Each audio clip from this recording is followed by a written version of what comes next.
Protesters took to the streets and Governor Nathan Deal issued one of his few vetoes to kill it. Religious liberty legislation divided our state last year. But that debate may finally be over now, just days from the start of the 2017 session.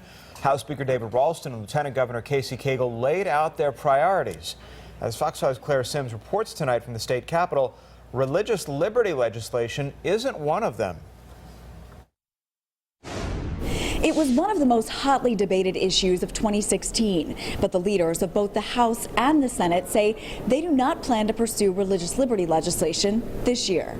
Silence on these issues is dangerous. Georgians anything but silent last year as state lawmakers debated the Free Exercise Protection Act, a bill designed, supporters said, to protect those of faith from being forced to violate their beliefs.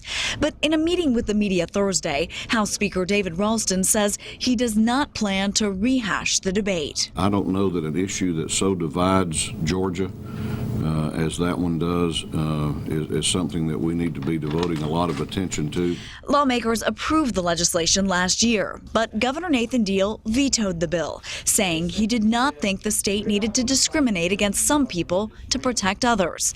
Many feared the legislation would have legalized discrimination against lesbian, gay, bisexual, and transgender people. In the days following the veto, both Speaker Ralston and Lieutenant Governor Casey Cagle expressed disappointment.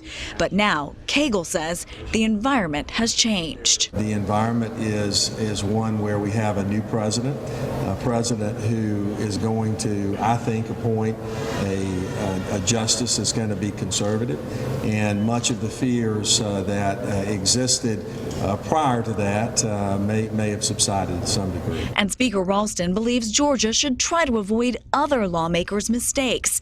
The North Carolina legislature's controversial bathroom bill targeting transgender people hurt the state financially as companies pulled their business in protest. Georgia's got so many good things going right now, and I'm not sure that we want to model after North Carolina and Indiana and some other states like that. So I think we have to be very, very careful. The legislative session will kick off on Monday. Reporting at the state capitol, Claire Sims, Fox 5 News.